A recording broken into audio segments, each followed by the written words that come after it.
মই এতিয়াৰে পৰা মোৰ চেনেলৰ মাধ্যমেৰে মই সদায় দেখা গীতবোৰ মানুহৰ সঁচা কাহিনী কৈ যাম আৰু এইবোৰৰ মাজত হয়তো আপোনালোকে বিচাৰি পাব জীৱনৰ ব্যৰ্থতাবোৰ আৰু জীৱনৰ দুখবোৰ পাহৰিবৰ কাৰণে অনেক শক্তি। মই তেওঁলোকক অন্তৰৰ পৰা শ্ৰদ্ধা কৰোঁ। মই গুৱাহাটী বিশ্ববিদ্যালয়ত তেতিয়া পঢ়ি আছিলোঁ। গুৱাহাটী বিশ্ববিদ্যালয়ত পঢ়ি থকা সময়খিনিত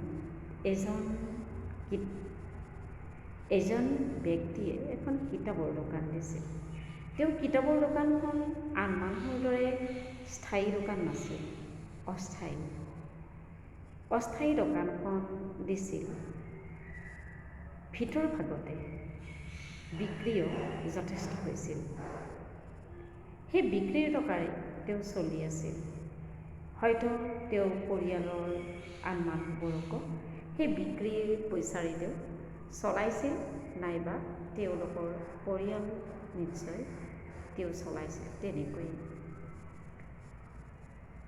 তাৰ পৰৱৰ্তী সময়ছোৱাত মই যেতিয়াই যাওঁ তেতিয়াই তেখেতৰ ওচৰ চাপোঁ আৰু সোধোঁ, মনৰ খবৰবোৰ ল'ব যত্ন কৰোঁ। যদিও বেছি পাৰ্চনেল কথাত মানুহৰ সোমাবলৈ ভাল নাপাওঁ, তথাপিও সাধাৰণভাৱে দুই এটা কথা কেতিয়াবা সোধোঁ। গা ভালনে? আপুনি ভালেই আছেনে? ব্যৱসায়খন চলিছেনে? এইখিনিতে সীমাবদ্ধ হৈ থাকোঁ। তেনেকৈ যেতিয়া প্ৰায় গৈ তেওঁৰ লগত কথা পাতোঁ, মোৰ বৰ ভাল লাগিছিলে। আৰু দেখিলোঁ পাছলৈ মই কিছু বছৰ যাব পৰা নাছিলোঁ। সম্পূৰ্ণৰূপে মই গুৱাহাটী যাবই পৰা নাছিলোঁ।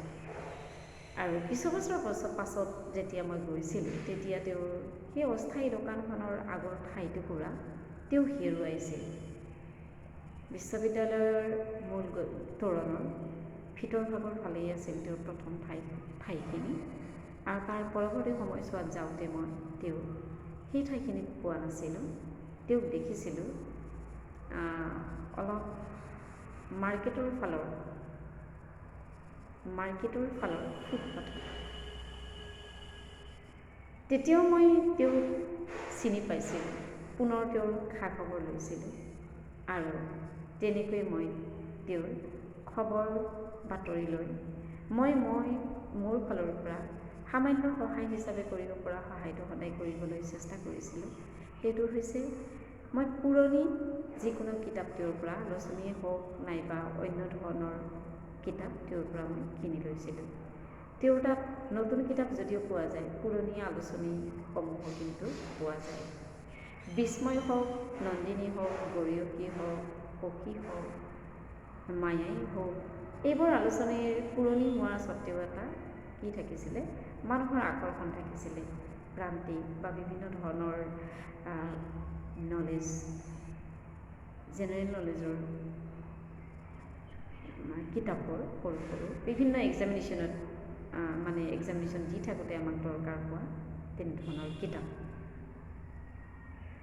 মই লক্ষ্য কৰিছিলোঁ মানুহজনৰ বয়স হৈছিল আৰু কিতাপৰ দোকানখন তেওঁ কঢ়িয়াই ফুৰিছিল। এই কিতাপৰ দোকানখন কঢ়িয়াই ফুৰা মানুহজন কিন্তু তাৰ কিছু বছৰৰ পিছত মই সম্পূৰ্ণৰূপে দেখিবলৈ এৰিছিলোঁ। আৰু মানুহজনক এতিয়াও মই মানুহজনৰ অভাৱ অনুভৱ কৰোঁ।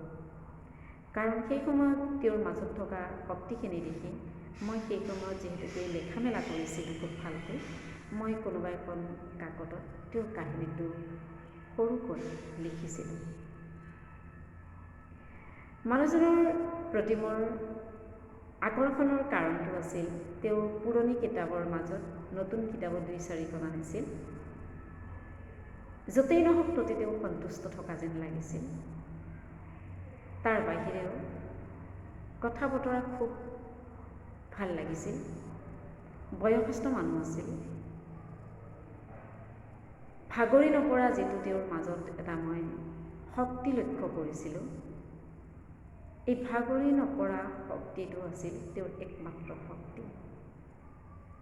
আৰু আচলতে মই তেওঁৰ মাজত দেখা এই শক্তিটোৰ কাৰণে তেওঁক চাগে শ্ৰদ্ধা কৰিছিলোঁ। আৰু সেইকাৰণে তেওঁৰ দোকানখনত মই একো কৰিব নোৱাৰিলেও সৰু কিতাপ এখন লৈ অন্ততঃ সহায় কৰিবলৈ চেষ্টা কৰিছিলোঁ। আমি মানুহে বাৰু কাক কিমান সহায় কৰিব পাৰোঁ? তেওঁৰ কাহিনীখিনি মই মনত ৰখাটো এক প্ৰকাৰ সহায়। তেওঁ নাজানে হয়তো বা নাজানিলে যে মই তেওঁৰ পৰা কি লাভ কৰিলোঁ, কিন্তু মই তেওঁৰ দ্বাৰা অনুপ্ৰাণিত হ'লোঁ, যাক আজিও মোৰ সেইভাৱে মনত আছে। এতিয়াৰ পৰা মই এনেকৈ প্ৰতিদিনেই দেখা নাইবা আগতে দেখা কিছুমান কাহিনী কৈ যাম। সেই কাহিনীবোৰৰ পৰা আপোনালোকৰ যদি কিবা লাভ হয়, সামান্য আপোনালোকে অনুপ্ৰেৰণা লাভ কৰে, তেতিয়াহ'লে কমেণ্ট কৰিব আৰু মোৰ চেনেলটো ছাবস্ক্ৰাইব কৰিবলৈ নাপাহৰিব। ধন্যবাদ।